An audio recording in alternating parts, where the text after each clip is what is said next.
Olhe para o seu braço agora. Repare nos pelos finos que você quase não percebe, um leve arrepio, uma fileira de fios minúsculos que se erguem quando o ar passa. Toque com a ponta dos dedos, devagar. Sinta a pele por baixo, quente ou fresca, dependendo do quarto em que você está. Imagine, por um momento, que aquilo não era um fio solitário, mas uma superfície inteira coberta de pelos. Um casaco denso, macio e protetor que envolvia cada centímetro do corpo. Respire fundo. Deixe essa imagem se instalar. Há muito tempo, muito antes de palavras, fogueiras e roupas, seus antepassados tinham exatamente isso, uma pelagem que os envolvia como um cobertor vivo. Não era um cobertor feito para o frio apenas. Era um tecido que servia a muitas funções, cada fio entrelaçado em um sistema maior. Termorregulação, proteção contra arranhões e sol, um lugar onde pequenos parasitas podiam se instalar e um palco para sinais sociais sutis. A pergunta que nos trouxe aqui é simples e estranha. Por que, entre todos os primatas próximos a nós, Homo sapiens, nos tornamos tão despojados desse manto? Como deixamos nossa pelagem para trás, fio por fio? Se quiser, antes de seguirmos, escreva nos comentários de onde você está e que horas são por aí. Gosto de imaginar quem está ouvindo estas histórias ao mesmo tempo que eu as conto. Agora, voltemos àquele ancestral coberto de pelos. Feche os olhos por um instante e imagine uma mata fechada ao amanhecer. O orvalho ainda pesa nas folhas, o ar tem cheiro de terra molhada e resina. Um grupo de primatas se move entre as sombras, escalando ramos, pousando com cuidado. Seus corpos e os corpos dos antepassados que nos precederam estavam revestidos por uma pelagem que os protegia da noite fria e da folhagem áspera. À noite, no interior da floresta, a pelagem era um isolamento precioso. Durante o dia, quando o sol penetrava entre as copas, aquela mesma pelagem ajudava a distribuir o calor, mantendo o corpo dentro de um intervalo confortável. Agora, imagine a paisagem mudando. As árvores se rareiam, as clareiras crescem e a floresta se abre para trechos de vegetação baixa e gramíneas altas. O vento corre mais livre e com ele vem um calor diferente, mais direto, mais implacável durante as horas quentes. Em cenários assim, a mesma pelagem que antes ajudava a reter calor pode começar a se tornar um obstáculo. Mas o mundo não mudou de uma hora para outra, e as transformações foram gradativas, complexas, às vezes contraditórias. A perda da pelagem não foi um simples desaparecer no escuro, foi um processo multifacetado, impulsionado por forças ambientais, biológicas e sociais que se entrelaçaram ao longo de gerações. Antes de entrar nas hipóteses, vale lembrar o papel que a pelagem desempenha em outros primatas hoje. Pense em um macaco dourado, em um chimpanzé. O pelo protege contra arranhões quando se movem entre galhos, reduz pequenas lesões. Cria uma barreira física contra poeira e pequenos parasitas. Ajuda na percepção tátil. O toque do pelo informa sobre toque e movimento. Em muitas espécies, arranjar o pelo, o grooming, é um ritual social essencial, uma forma de fortalecer laços, de reduzir tensão, de trocar favores. Os fios do corpo servem também como um meio de comunicação, mostrando padrões, cores e contrastes que ajudam a reconhecer indivíduos, hierarquias ou estados emocionais. Os fios do corpo servem também como um meio de comunicação, mostrando padrões, cores e contrastes que ajudam a reconhecer indivíduos, hierarquias ou estados emocionais. Uma ideia útil é pensar no corpo como uma estação de controle térmico. Em mamíferos peludos, o isolamento, o pelo, é uma camada que interage com o ambiente. Sob calor intenso, algumas espécies abrem poros, movem pelos ou adotam comportamentos para dissipar calor. Em humanos, outra estratégia dominante emergiu, o suor. Temos muitas glândulas sudoríparas especializadas, chamadas écrinas, espalhadas pelo corpo, capazes de produzir um suor fino que evapora e resfria a pele. Essa capacidade de enfriar através da evaporação é excepcional entre os primatas e está intimamente ligada à nossa fisiologia.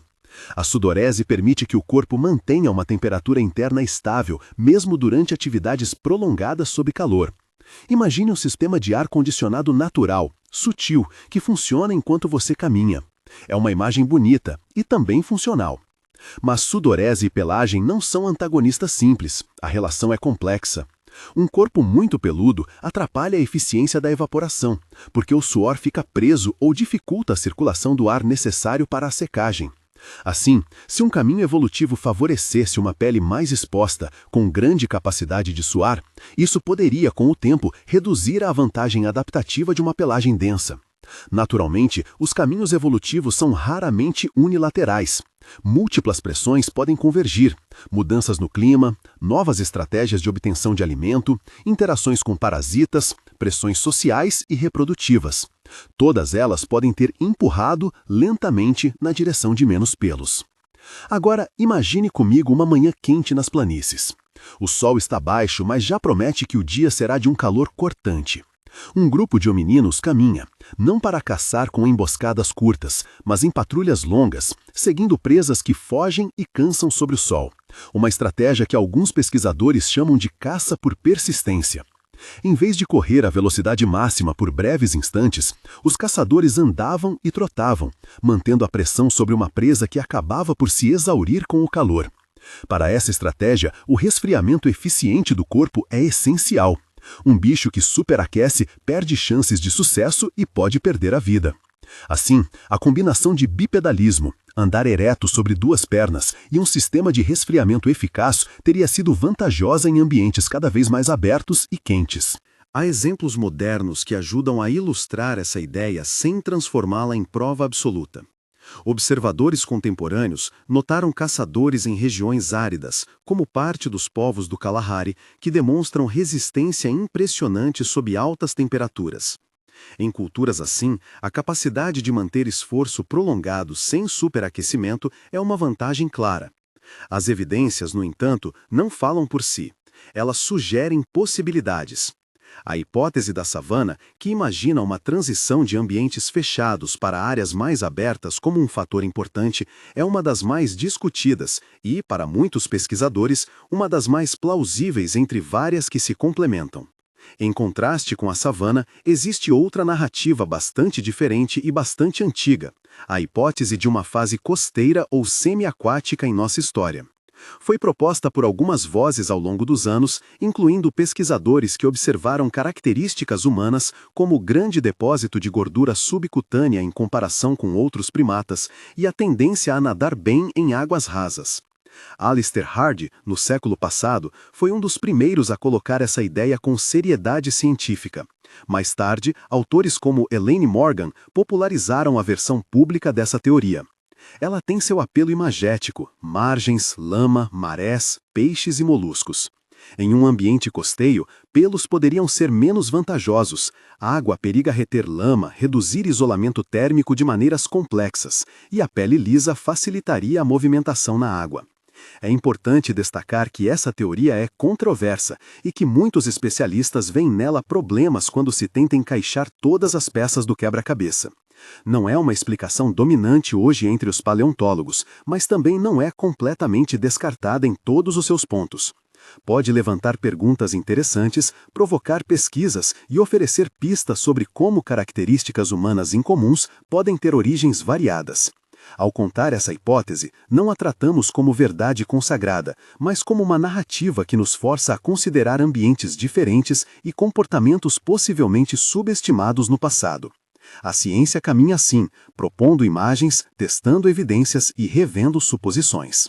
Outro tipo de força que merece atenção é menos grandiosa em imagens e, no entanto, poderosa: os parasitas.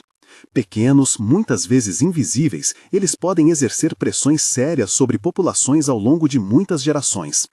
Piolhos, carrapatos e outros ectoparasitas encontram no pelo humano um habitat.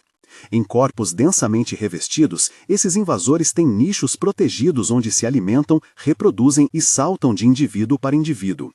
Em sociedades onde o contato físico é frequente, os parasitas se espalham facilmente e podem carregar doenças que afetam a saúde reprodutiva ou a sobrevida. Uma hipótese sugere que a perda de pelagem reduziria esses nichos, tornando a vida mais difícil para os parasitas e, portanto, favorecendo indivíduos com menos pelos. Há evidências curiosas que envolvem justamente os parasitas. Estudos genéticos em piolhos, por exemplo, mostram padrões que alguns interpretam como indícios de quando roupas começaram a ser usadas regular e extensivamente, um evento ligado, de forma indireta, à perda de pelagem corporal. A lógica é a seguinte: quando os humanos começaram a usar roupas, piolhos do corpo, que preferem roupas e a pele próxima a elas, teriam se diferenciado geneticamente dos piolhos do cabelo da cabeça. Estudando as divergências entre essas populações de piolhos, pesquisadores fizeram estimativas sobre quando essa separação começou a ocorrer. Essas estimativas, como sempre, variam e dependem de pressupostos sobre taxas de mutação e comportamento humano, então são aproximações, não datas definitivas. Ainda assim, oferecem uma pista instigante sobre como mudanças no hábito cotidiano, vestir roupas, podem estar entrelaçadas com a nossa história de pelos. Enquanto pensamos em parasitas, é útil imaginar uma cena íntima e social. Mãos que fazem grooming, dedos que passam pelo dorso de um amigo ou de um companheiro, arrancando pequenos invasores, removendo sujeira, fortalecendo laços. O ato de cuidar do outro, de arrumar os fios alheios, tem um papel social profundo em primatas e foi provavelmente um componente crucial na vida dos homininos. Quando as pessoas ajudavam a cuidar umas das outras, removendo parasitas, aplicando remédios simples ou procedimentos de higiene, essas interações moldavam a coesão do grupo. Assim, a perda de pelagem e o desenvolvimento de comportamentos de cuidado cooperativo podem ter dançado juntos, um complementando o outro. Outra linha de pensamento considera a seleção sexual como motor importante. Em muitas espécies, características físicas refletem saúde, vigor ou status e são usadas como pistas de escolha entre parceiros. No caso humano, uma pele lisa e bem cuidada poderia funcionar como um sinal honesto de saúde, um indicador visível e imediato de quem tem parasitas, feridas ou infecções. A pele exposta também ampliou a expressividade facial. Sem tanto pelo cobrindo o rosto, as nuances das emoções, um rubor, uma depressão das sobrancelhas, o rastro de um sorriso, tornaram-se mais legíveis. A comunicação visual então ganhou escala, leitura de intenções, confiança, sinais de cuidado e empatia ficaram mais fáceis de decifrar. Assim, além de termorregulação e higiene, a visibilidade social pode ter favorecido menos pelagem em contextos onde a comunicação franca e rápida era valiosa. Em todos esses cenários, savana, costa, parasitas, seleção sexual, as imagens são poderosas e as evidências, quando existem, são fragmentos que precisam ser encaixados com cautela. Uma ferramenta que nos ajuda a encontrar conexões é a genética comparativa, olhar para os genes que regulam pelo e pele em humanos e em outros mamíferos. Alguns nomes aparecem com frequência, não como verdades absolutas, mas como pistas úteis. Por exemplo, o gene HR tem sido associado à regulação de folículos capilares. Mutações nele podem afetar a densidade de pelos. O FGF5 está ligado ao crescimento do cabelo. Alterações nesse gene estão associadas a mudanças no comprimento dos fios em várias espécies. EDAR tem sido estudado por suas influências em características como a densidade do cabelo e glândulas associadas. O MC1R se relaciona com pigmentação da pele e do cabelo, influenciando como a melanina é produzida e distribuída. Cada um desses genes funciona como um interruptor parcial, um botão no painel da estação termorreguladora que é o corpo. Pequenas mudanças neles, ao longo de muitas gerações, podem alterar a aparência externa. Quando os geneticistas comparam sequências entre humanos e outros primatas, encontram marcas que indicam mudanças na regulação desses genes. Mas interpretar essas marcas é tarefa complexa. Um sinal genético pode ter múltiplas causas, e o mesmo gene pode ter efeitos diferentes em contextos diferentes. Por isso, as inferências são sempre cuidadosas. Falamos em evidências que sugerem, ou mutações compatíveis com, jamais em prova definitiva. A ciência nesse tema é feita de hipóteses em confronto e diálogo, de modelos que melhoram com dados novos. Além dos genes, há sinais anatômicos que ajudam a narrar a história. A distribuição de glândulas sudoríparas, o padrão da pele nas regiões axilar e pubiana, a retenção de cabelos em locais específicos, couro cabeludo, sobrancelhas, cílios, Tudo isso aponta para uma seleção que não eliminou o pelo por completo, mas o remodelou.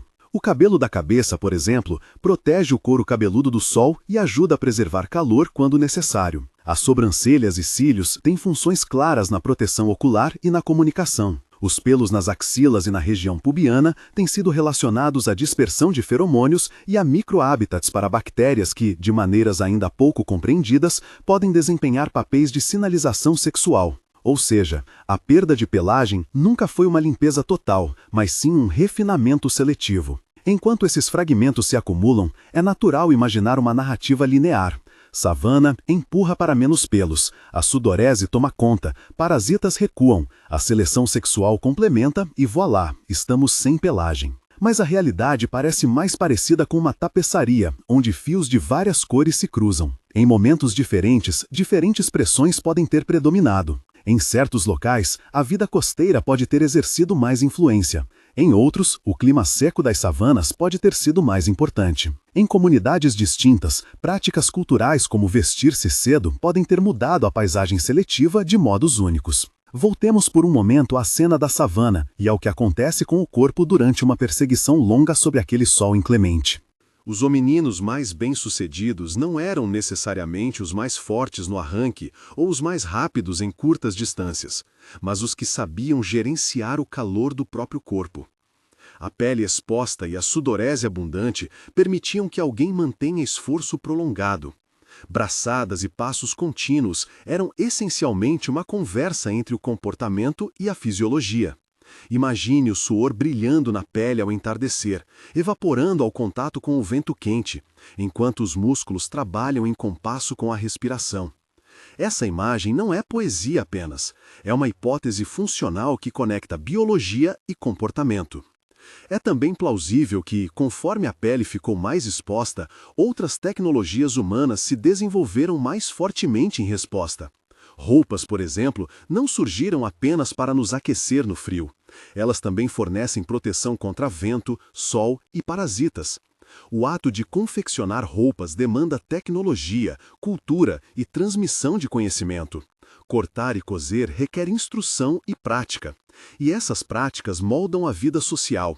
Aprendemos em família, guardamos segredos de fabricação, trocamos vestes por alianças e demonstrações de status. Assim, um corpo menos peludo pode ter criado novas demandas que impulsionaram inovação cultural, um círculo virtuoso onde biologia e cultura se influenciam. Enquanto penso nessas conexões, sinto reverberar um tema recorrente, a vulnerabilidade transformadora. Perder pelagem deixou o corpo mais exposto, mais suscetível ao calor, ao frio e aos pequenos invasores. Mas essa exposição também abriu espaços de criatividade, roupas, fogo, abrigo, tudo isso surge como respostas coletivas para mitigar riscos e explorar novas oportunidades. A pele exposta tornou possível uma leitura mais fina das expressões faciais, a comunicação visual ganhou precisão, a cooperação e a confiança se tornaram ainda mais valiosas. Em outras palavras, a nossa aparência caminhou lado a lado com a nossa cultura. Há momentos, ao explicar tudo isso, em que é tentador buscar uma única narrativa limpa e satisfatória, mas a ciência resiste às simplificações fáceis. O que temos são evidências, modelos e um diálogo contínuo entre dados fósseis, genética, comportamento comparado e arqueologia. Estudos de DNA de parasitas nos mostram pistas, mas não fornecem todo o mapa. As mutações em genes relacionados ao cabelo nos indicam possibilidades, mas a interpretação exige cautela. A hipótese aquática provoca debates e levanta questões curiosas, mas não substitui, sozinha, explicações melhor sustentadas por algumas linhas de evidência. E assim seguimos, juntando pedaços de um quebra-cabeça que cobre centenas, talvez milhões de anos. Permita-se agora ouvir o som distante de uma savana ao anoitecer. Grilos, o farfalhar da relva, um vento suave que leva o calor do dia embora. Imagine um pequeno grupo reunido em torno de uma fogueira primitiva, não apenas para aquecer, mas para secar peles, cozinhar, falar e ensinar. A pele, antes um manto denso, transformou-se em palco e em tela onde histórias seriam projetadas. Ao redor do fogo, os rostos expostos refletem a chama de maneira mais nítida. As emoções ficam visíveis e contar histórias torna-se um mecanismo para fortalecer laços, transmitir técnicas de sobrevivência e marcar identidades. Enquanto a fogueira crepita, podemos pensar na ponta de uma outra linha de investigação. Como o desenvolvimento cultural retroalimenta a seleção biológica. Quando roupas e fogo se tornam partes integradas da vida cotidiana, algumas pressões seletivas mudam. A necessidade de pelagem que protege contra frio torna-se menos premente se você tem abrigo e roupas. Novos nichos culturais aparecem e, com eles, novas opções evolutivas. Dessa maneira, a biologia e a cultura se moldam reciprocamente, um empurrando o outro em direções que podem, no longo prazo, ser profundas. Há ainda perguntas fechadas em detalhes menores, que não exigem menos atenção. Por que mantivemos cabelo na cabeça e sobrancelhas, mas perdemos grande parte do corpo? Qual foi a sequência temporal das mudanças em genes específicos? Em que medida práticas culturais como o uso de roupas aceleraram a transformação? Pesquisas modernas tentam responder essas questões por meio de modelos computacionais, de análises comparativas entre espécies vivas e extintas e do estudo de parasitas e micro-organismos que acompanhavam nossos corpos. Cada método traz fragmentos que, quando reunidos com cautela, constroem narrativas plausíveis, mesmo que provisórias. À medida que avançamos nesta viagem, uma constatação reconfortante. A perda de pelagem não diminuiu nossa humanidade. Ao contrário, pode ter sido um dos muitos gatilhos que nos empurraram para a vida social complexa que conhecemos hoje. Um corpo mais exposto tornou a comunicação mais eficiente, a tecnologia mais necessária e a cooperação mais valiosa. Essas mutações e escolhas não aconteceram de uma hora para outra e nem sempre foram uniformes em todos os grupos humanos. Em diferentes regiões, diferentes pressões prevaleceram, e a diversidade de respostas culturais e biológicas permitiu que estivéssemos aqui hoje, adaptáveis e inventivos. Enquanto a noite avança naquelas savanas imaginárias, deixemos que a cena se alargue. Pense em uma aldeia costeira em uma manhã de mar baixa. Conchas, algas, mãos trabalhando para abrir moluscos. Olhe para o interior de uma floresta em um crepúsculo úmido. A pelagem protege do frio e dos ramos. Sinta ainda o movimento de um caçador que persegue uma presa por horas sob um sol implacável. Cada cenário sugere forças diferentes que podem ter empurrado a evolução em direções particulares. E se considerarmos todas essas cenas juntas, surge a imagem de uma tapeçaria rica e variada, onde fios de savana, água, parasitas e preferência social se entrelaçam. É aqui, nesse ponto de entrelaçamento, que decidimos explorar mais a fundo algumas das peças, para entender melhor como cada fio contribuiu para o padrão. Vamos, então, aprofundar um pouco mais nas linhas de evidência que suportam a ideia da caça por persistência e da sudorese como pivô central. Pense novamente no calor da savana. Como o corpo reage, em termos fisiológicos, quando submetido a esforço prolongado? Como as glândulas sudoríparas écrinas trabalham para dissipar calor e como a pele, na ausência de uma pelagem densa, se tornou a superfície ideal para esse tipo de resfriamento? Quais adaptações anatômicas acompanharam essa transição para tornar o suor realmente eficiente?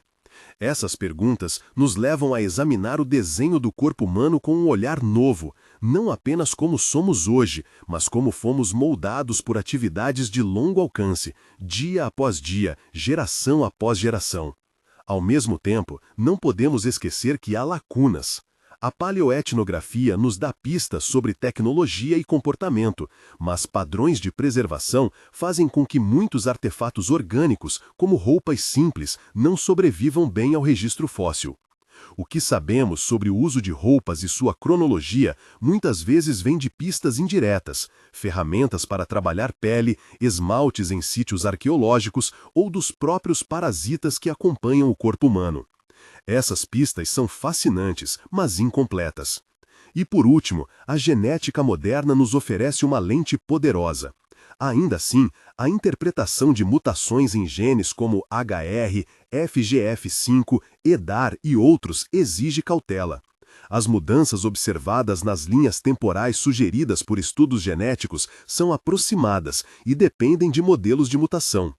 Elas nos dizem que algo mudou e quando pode ter ocorrido em termos amplos, mas raramente fornecem uma narrativa fechada com todas as peças no lugar.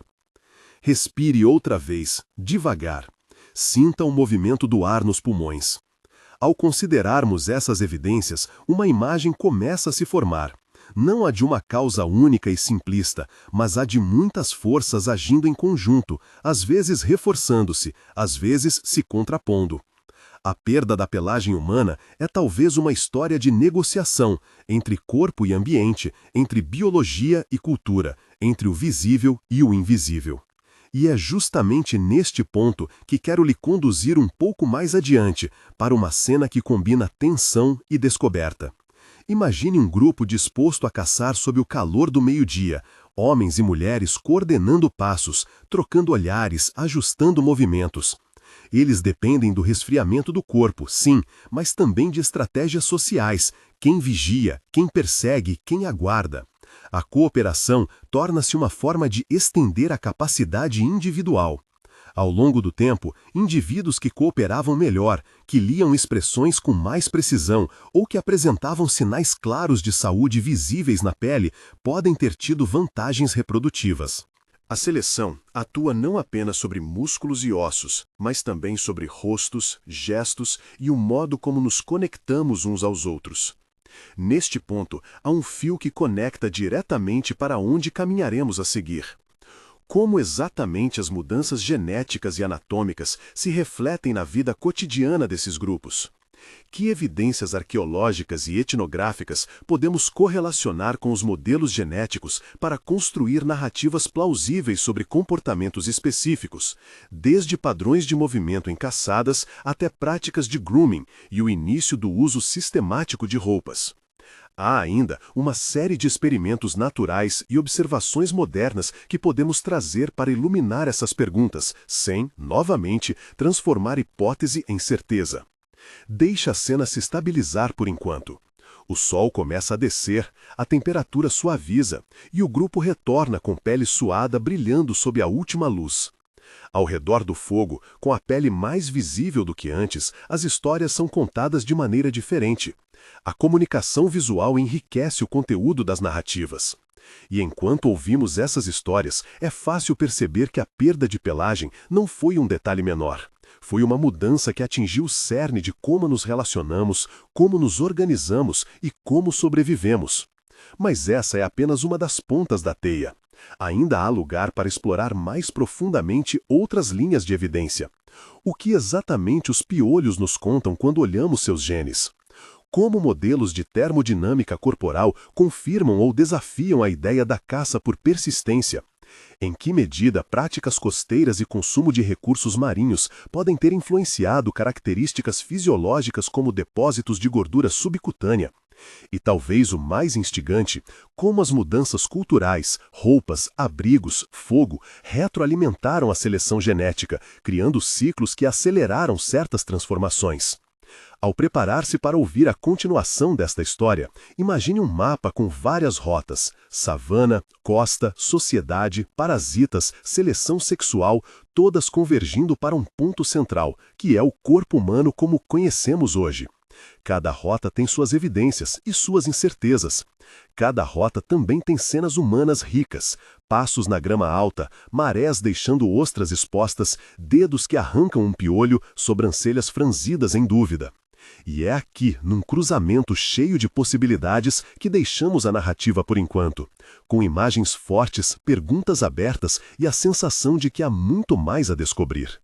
Respire fundo mais uma vez. Sinta o seu braço, a pele sob os dedos. A pelagem que você tem agora, quase imperceptível, é a última lembrança física de um passado onde corpos e ambientes dançavam uma dança diferente. Amanhã, ou na próxima parte desta história, seguiremos por caminhos concretos, olhando para os piolhos, para as mutações genéticas e para as evidências arqueológicas, para ver como cada fio da tapeçaria se entrelaça.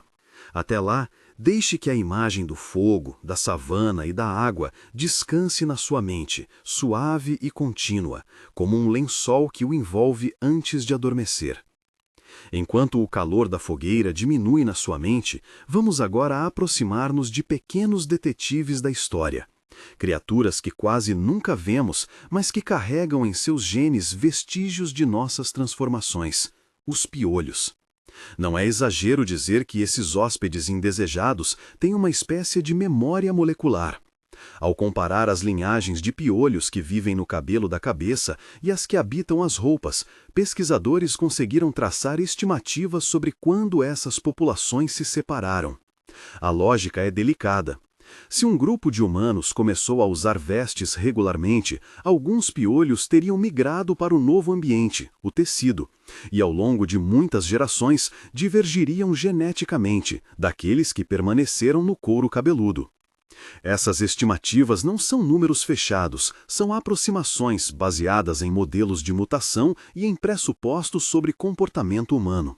Ainda assim, elas sugerem cenários plausíveis, um ponto no tempo em que roupas se tornam comuns o suficiente para alterar a ecologia dos ectoparasitas. Imagine por um momento uma cena cotidiana primitiva. Alguém trabalhando com couro úmido, batendo pedaços de pele para amaciar. Outro passado de pai para filho mostrando como costurar de forma simples. E, sem que ninguém note, pequenas populações de piolhos encontrando novos cantos e fendas entre tecidos. Esses movimentos, imperceptíveis para nós, deixam sinais nos genes dos parasitas. Ler essas marcas é como decifrar um texto antigo escrito em micro-organismos. Se os piolhos nos oferecem pistas sobre roupas, eles também nos lembram do papel dos parasitas como força seletiva. Imagine um grupo vivendo em contato estreito, onde crianças e adultos se abraçam com frequência, onde o grooming é parte do cotidiano. Em tal ambiente, um parasita bem adaptado encontra muitos hospedeiros e se espalha. Se, por outro lado, a perda parcial de pelagem reduz o número de refúgios seguros para parasitas, a seleção natural pode favorecer indivíduos menos peludos, não porque alguém decidiu, mas porque ao longo de gerações, esses corpos apresentaram menos cargas parasitárias e, possivelmente, melhoraram sua capacidade reprodutiva ou sua sobrevivência. É uma pressão sutil, silenciosa, que atua sem cerimônia sobre as populações. Enquanto os piolhos contam histórias microscópicas, os genes que regulam o cabelo e a pele falam em códigos que podemos cada vez mais interpretar. Vamos olhar com cuidado para alguns nomes que reaparecem nas pesquisas, não para transformar esses genes em protagonistas absolutos, mas para entender como pequenas mudanças moleculares podem alterar traços visíveis. O gene HR, por exemplo, participa do ciclo do folículo capilar. Ele ajuda a controlar quando os folículos entram em repouso e quando voltam a produzir fios. Alterações na regulação desse gene podem influenciar a densidade final dos pelos em uma população. Pense em HR como parte de um mecanismo que decide quantos interruptores de pelo permanecem ligados. FGF5 é outro nome comum nas discussões. Em muitos mamíferos, ele atua limitando o crescimento do fio. Em termos simples, onde FGF5 age mais ativamente, os cabelos tendem a ser mais curtos. Quando sua função é reduzida, os fios podem crescer por mais tempo. Em cães e outros animais domesticados, variantes nesse gene explicam, em parte, por que algumas raças têm pelagem longa e outras curta. Em humanos, sua ação está entre os muitos fatores que moldam o comprimento e o ciclo do cabelo. EDAR é um gene que aparece em conversas sobre densidade capilar e também em traços relacionados a glândulas e dentes. Uma variante particular de EDAR é comum em populações do leste asiático e está associada à maior densidade de cabelo no couro cabeludo e à diferença no padrão de glândulas sudoríparas e salivares. Isso mostra de maneira clara que mutações em genes reguladores não afetam somente um aspecto isolado. Elas podem influenciar um conjunto de traços interligados. MC1R é conhecido principalmente por seu papel na produção de melanina, a substância que define a cor da pele e do cabelo. Em populações onde a pigmentação clareou ao longo do tempo, variantes em MC1R e em outros genes relacionados ao pigmento ajudaram a moldar essa diversidade. A pigmentação, por sua vez, está conectada a desafios térmicos e à proteção contra danos solares. Assim, mesmo traços superficiais como cor de pele têm histórias ecológicas por trás. Quando olhamos para esses genes lado a lado, não vemos grandes milagres genéticos, mas uma rede de pequenas alterações, cada uma modulando partes do sistema. Imagine um painel de controle com dezenas de botões, e poucos deles sendo ajustados, às vezes apenas levemente. Ao longo de muitas gerações, essas pequenas mudanças acumulam efeitos visíveis: menor densidade de pelos, cabelos preservados no topo da cabeça, sobrancelhas que não desaparecem. Para quem gosta de modelos, existe na literatura um conjunto de simulações fisiológicas que tenta testar a plausibilidade da caça por persistência e da sudorese como motores da perda de pelagem. Esses modelos levam em conta a taxa de produção de suor, eficiência evaporativa, isolamento térmico do pelo, capacidade de dissipar calor através da pele exposta e custo energético de atividades prolongadas. Alguns resultados mostram que, em cenários de calor intenso e atividade física sustentada, corpos com maior área de pele exposta e alto potencial de sudorese conseguem manter temperaturas internas mais estáveis. É uma evidência funcional que dá suporte à ideia de que, em certos ambientes, menos pelo e mais suor poderiam ser vantajosos. Mas, como sempre, há limites e alternativas. Por exemplo, o aumento de depósitos de gordura subcutânea em seres humanos, comparados a outros primatas, inspirou reflexões sobre a adaptação ao meio aquático ou ao frio intermitente. Em populações costeiras, com alto consumo de recursos marinhos, a nutrição rica em ômega 3 e outros nutrientes pode ter favorecido o acúmulo de gordura de um modo que, por sua vez, alteraria o balanço térmico do corpo. Em outras palavras, se a dieta e o estilo de vida mudam, as pressões seletivas sobre a pelagem e a gordura corporal também mudam. A hipótese costeira, repetindo com delicadeza, não é consenso. É uma linha de pensamento que salienta como ambientes litorâneos e consumo de recursos aquáticos podem ter contribuído para certas peculiaridades. Ela nos faz imaginar grupos coletando moluscos em marés baixas, lavando-se em enseadas, manejando redes ou cestos improváveis. Essas imagens ajudam a testar ideias, elas são pontos de partida para a investigação, não respostas finais. Voltando para a terra firme, é impossível falar de perda de pelagem sem pensar na sociabilidade humana e em como a exposição da pele abriu caminhos para novas formas de expressão. Considere as sobrancelhas e a pele do rosto. Com menos pelo cobrindo o rosto, expressões pequenas e rápidas ficaram mais visíveis. Um franzir de sobrancelhas, um rubor sutil, um tremor de sorriso, todos estes sinais não são apenas adornos, são informações que os outros podem ler em tempo real. Em situações onde a cooperação e a confiança importam para a sobrevivência, por exemplo, coordenação em caçadas de longa duração ou divisão de tarefas entre membros do grupo, essa legibilidade emocional pode ser uma vantagem. Há uma conexão forte entre a facilidade de comunicação visual e a complexidade social. Com mais comunicação, fica mais fácil negociar alianças, resolver conflitos sem violência, ensinar habilidades e transmitir práticas culturais. A pele exposta e os rostos claros facilitaram esse tipo de comunicação. Não é que a pele cause as culturas, é que a biologia e a cultura se moldaram mutuamente, reagindo a pressões e oportunidades. Ao falar de cultura, é essencial considerar o papel das roupas de maneira mais minuciosa. Fazer vestes requer habilidade, ferramentas, transmissão de conhecimento. Pense em uma oficina simples, sob uma lona, onde alguém ensinava a transformar pele em veste, a preparar fibras vegetais para fiar, a tecer padrões que identificam clãs. Essas práticas culturais consolidam identidades, criam status, preservam saberes. Elas também mudam o ambiente seletivo. Se vestes protegem do frio, de parasitas e do sol, elas reduzem a necessidade de uma pelagem densa, e então mutações que favoreçam menos pelos podem se espalhar sem penalidades. É aqui que se revela um mecanismo muito humano, o feedback entre tecnologia e biologia. Uma inovação cultural, como a roupa, pode alterar as pressões seletivas sobre um traço biológico. Por sua vez, a nova biologia pode abrir espaço para inovações culturais adicionais. Um exemplo simples é o fogo.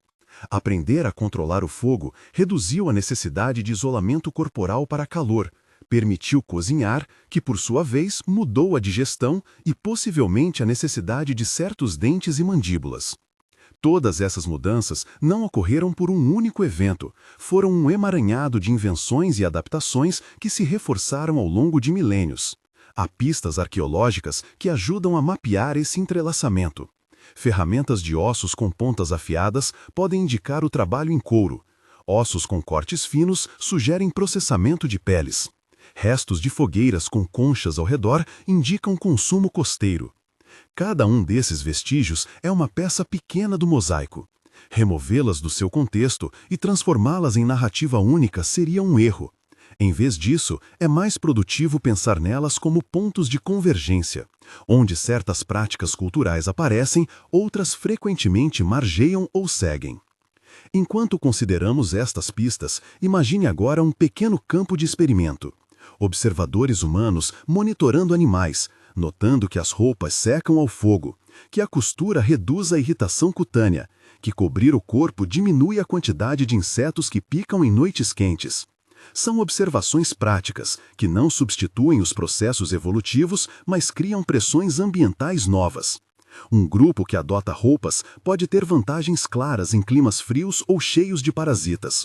Ao mesmo tempo, novas práticas de higiene e manutenção de vestes alteram a ecologia de parasitas, talvez selecionando formas de infestação diferentes. Microscópicas mudanças comportamentais tornam-se forças evolutivas. Há também lições vindas da etnografia moderna. Povos que vivem em ambientes áridos ou que praticam longas perseguições a pé demonstram como resistência térmica, economia de energia e coordenação social se entrelaçam. Observações contemporâneas não são máquinas do tempo. Elas não reproduzem fielmente o passado.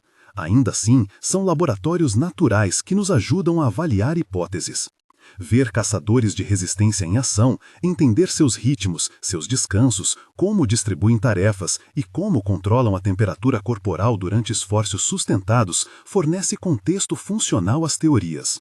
Em ambientes costeiros modernos, práticas de coleta, as ferramentas usadas e as roupas simples vestidas pelos habitantes também sugerem como a vida perto da água molda rotinas diárias.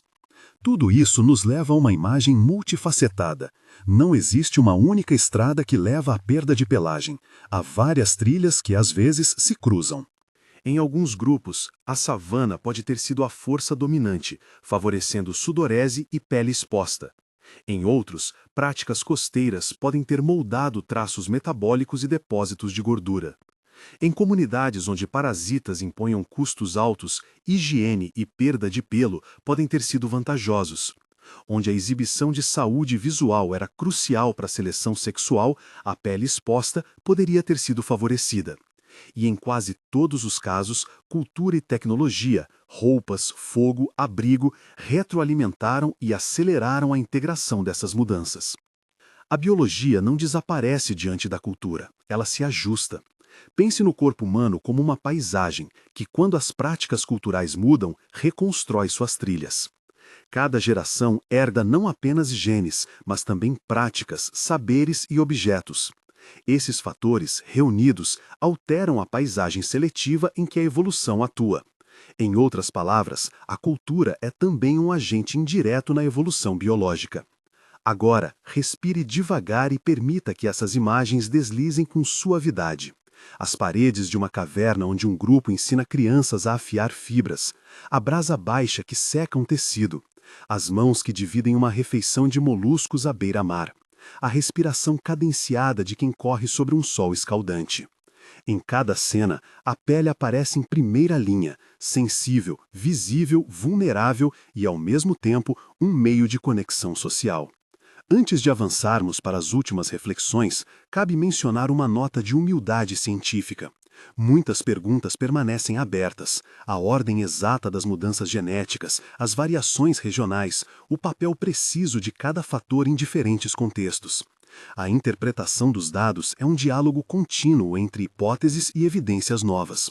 Algumas linhas de investigação ganham força com o tempo, outras perdem terreno. A ciência, nesse assunto, é uma conversa que se estende por décadas, com idas e vindas e com revisões conforme novas técnicas e descobertas surgem. Voltando à sua experiência sensorial agora, passe os dedos levemente sobre o couro cabeludo. Sinta a textura do seu cabelo.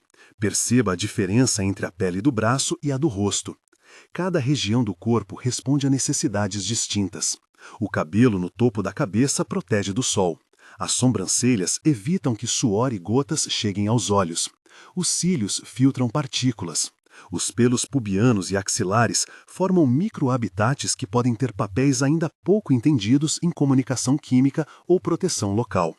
Essas particularidades mostram que a seleção não agiu para despelar o corpo por completo, mas para remodelá-lo de maneira funcional. E quando pensamos nas consequências culturais de longo prazo, é impressionante notar como essa remodelagem biológica talvez tenha sido um ingrediente entre muitos para a explosão da complexidade humana. Com a pele mais exposta, a leitura emocional ficou mais clara. A confiança e o reconhecimento social talvez tenham se facilitado. A cooperação intensificou-se em contextos onde a comunicação visual e a confiança mútua eram cruciais. Com isso vieram corpos mais atentos uns aos outros, mais propensos a ensinar, aprender e manter rituais que fortalecem grupos. Cultura e biologia, mais uma vez, entrelaçam-se. Agora, concentre-se na ideia de legado. Cada gesto que você faz hoje, ajustar uma camisa, tocar o rosto de alguém, ler uma expressão, carrega ecos de um passado onde nossos ancestrais negociavam calor, parasitas e comunicação. Essas ações cotidianas são, em certa medida, respostas evoluídas e culturalmente moldadas a desafios antigos. O simples ato de vestir uma peça de roupa envolve tecnologia, simbologia, identidade e proteção, e é ao mesmo tempo trivial e profundamente enraizado em nossa história. Enquanto nos aproximamos do final desta viagem, permitam-me uma última cena que costura ciência e imaginação. Pense em um vale onde diferentes grupos coexistem. Uns que caçam em corridas longas sob o sol, outros que recolhem moluscos na maré, outros que passam a maior parte do tempo em matas mais fechadas. Cada grupo testa soluções distintas para os mesmos problemas: conservar calor, evitar parasitas, comunicar intenções. Ao longo de muitas gerações, as soluções mais eficazes se consolidam de maneiras únicas em cada população. A diversidade humana que vemos hoje, em traços físicos, em costumes e em tecnologia, é o resultado desse mosaico de respostas adaptativas. Nenhuma estrada única criou todos esses caminhos, muitas trilhas se cruzaram. Respire profundamente mais uma vez. Deixe que a tapeçaria de imagem se acomode. Piolhos e suas memórias moleculares, genes com nomes estranhos mas funções claras, savanas escaldantes e margens de maré. Mãos que costuram e que removem parasitas, rostos iluminados por fogueiras contando histórias. Cada fio desta tapeçaria é uma hipótese, uma pista, um fragmento de evidência. Juntos, eles formam uma imagem rica e provisória sobre como seus antepassados deixaram a pelagem para trás. Ao abrir os olhos ou ao manter-se com os olhos fechados se estiver tentando dormir, reconheça o seu corpo como o produto de uma longa conversa entre ambiente e cultura. O calor que você sente, o suor que escorre discretamente na testa em dias quentes, a maneira como escolhe uma roupa pela manhã, tudo isso é parte de uma história que atravessa milênios. E essa história continua, porque a vida humana segue seu curso, sempre adaptando, sempre inventando. Se esta viagem lhe trouxe curiosidade ou tranquilidade, eu convido você a seguir o canal para mais histórias lentas como esta. É um gesto simples e me ajuda a continuar contando essas narrativas com calma. Agora, para encerrar, volte sua atenção para o braço onde começamos. Percorra mentalmente os pelos finos, a pele por baixo, a sensação do ar. Sinta o ritmo da respiração, lento e constante. Deixe que as imagens de savana, de marés, de fogueira e de mãos cuidadosas deslizem suavemente para o fundo da mente. Não apresse em responder às perguntas restantes. Muitas delas pertencem a futuros estudos e a conversas que virão. Por ora, permita-se repousar com a sensação de que, na complexidade desse passado, há algo reconfortante. A nossa capacidade de transformar vulnerabilidade em cultura, exposição em comunicação, desafio em invenção. Durma tranquilo, que as memórias silenciosas do corpo e as histórias do fogo lhe embalem os sonhos.